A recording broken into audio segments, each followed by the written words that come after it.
Welcome to Cyprus. It's nice and sunny. It's such a nice change. It was snowing on the way to Gatwick this morning. We came on a little holidays. It's for both of us the first time in Cyprus, so we're looking forward to it.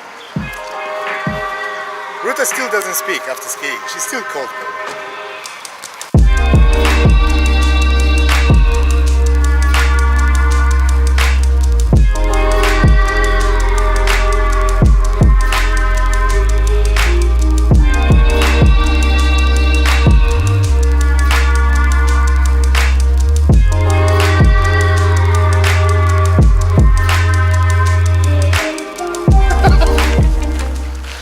To a salt lake to see some flamingos. Over there. Apparently this is the best time of the year to see the flamingos because that's when most of them are here in February. It's surprisingly warm. We spoke to some people that live here and apparently normally it's like 8-10 degrees and today it was 21, so we're really lucky. It is so pretty. Just have a look. Look at the light. The light is awesome.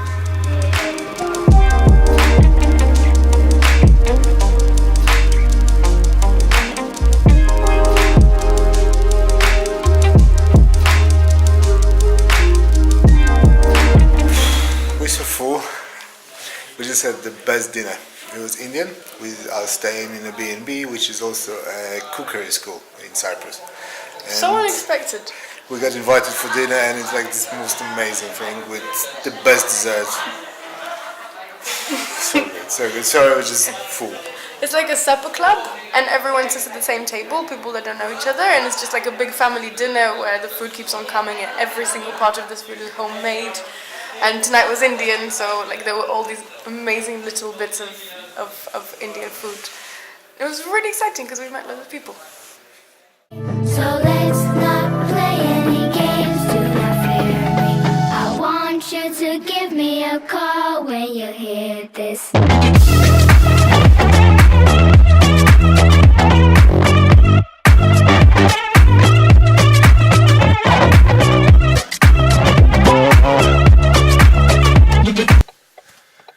Like a pumpkin. What the hell? Have you never had it? No. They're really sweet inside. The skin is about this thick and they're white and they're like really meaty, so you can hold it almost like an apple. They're like, they don't So inside break. is basically like a tangerine. It's like an orange. Just look at this orange. With a Whoa. So juicy. one slice is like a full mouth. It's not too sweet though. It's like pretty sour, but really juicy. Look at the size of one slice. It doesn't fit in my mouth. That's what she said.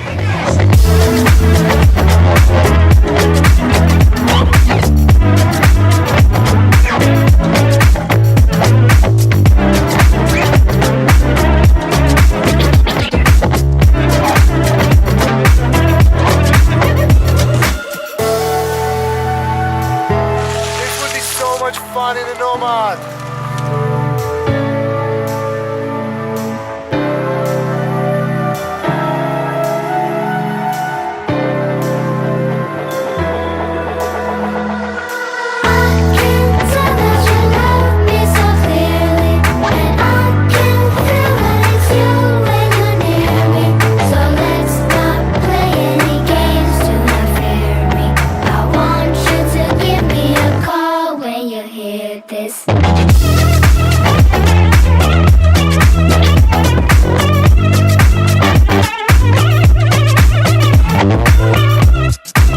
Shabbat Shalom friends, greetings from Tel Aviv.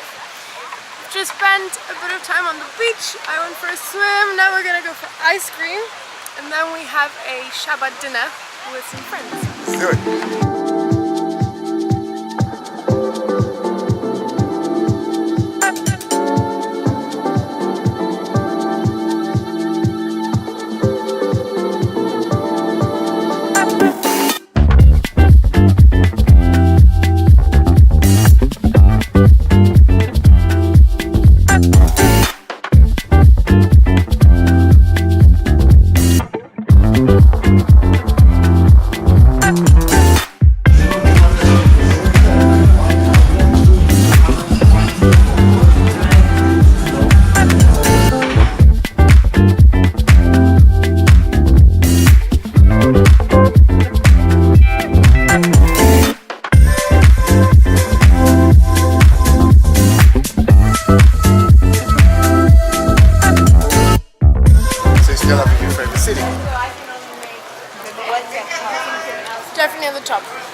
recently realized how much food culture affects my choice of my favorite city.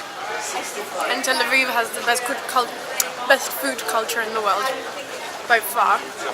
I've never been anywhere where people have such a nice attitude towards food, where it's all fresh, it's all local, seasonal.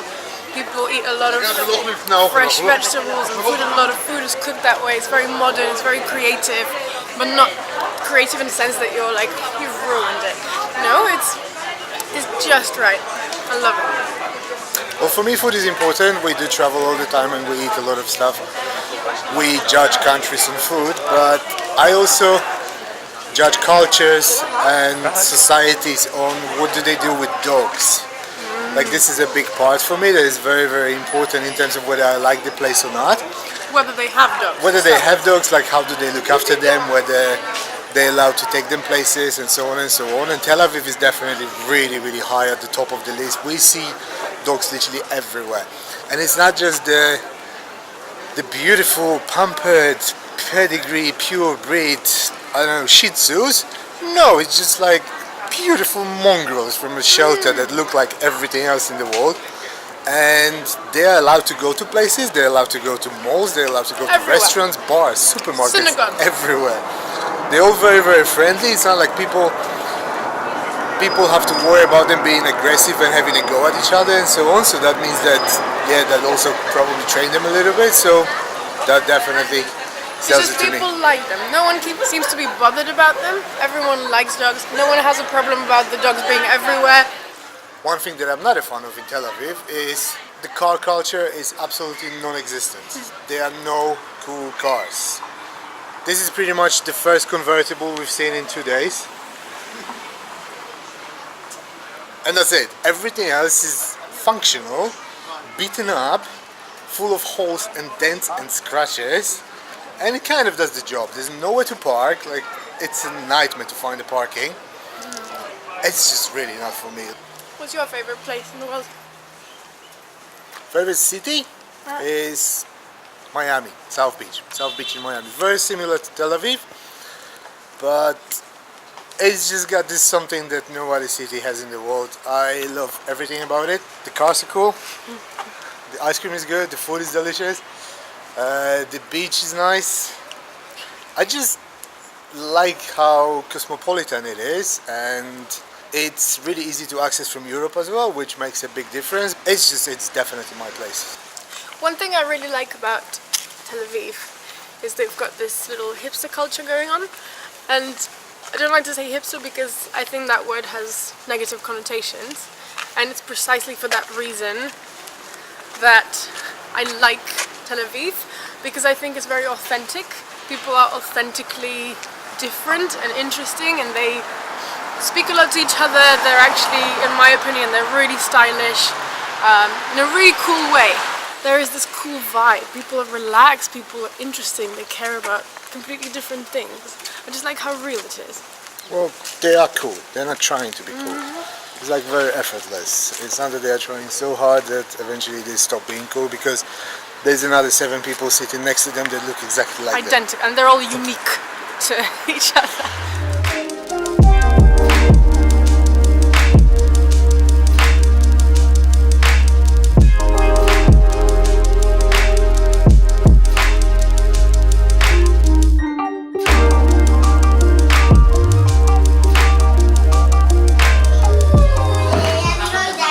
Traditional Shabbat dish that cooks over the whole night, because you're not allowed to cook during Shabbat. So you set it just before Shabbat and it keeps on cooking and cooking for the whole day. It's called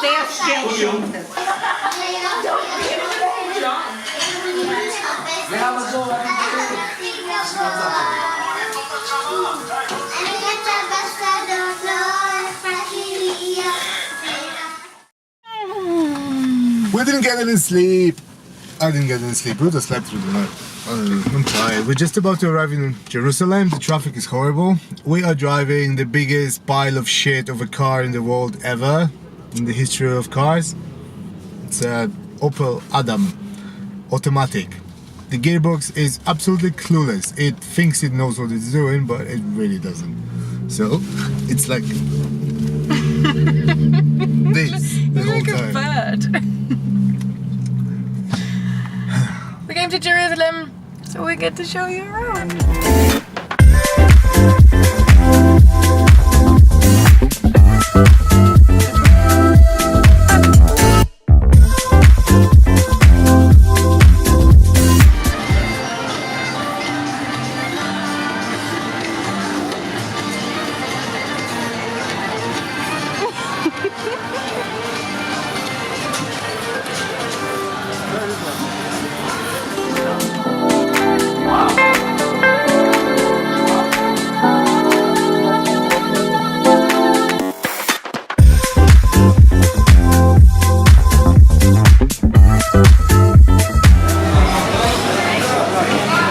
This is what I feel like every day when we're here.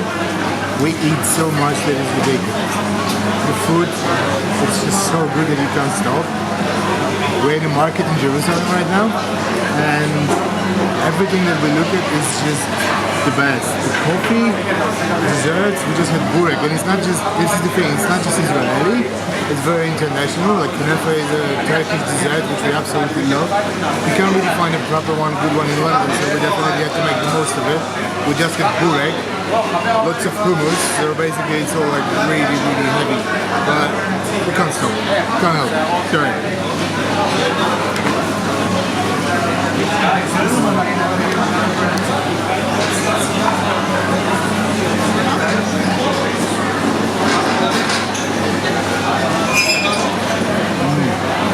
It's good? If you don't know kunefa, it's made of cheese. Cheese and cheese with some layers of cheese on top. And But sugar. it's sweet, it's a dessert. Sweet, it's a dessert, but it's just mind-blowingly good.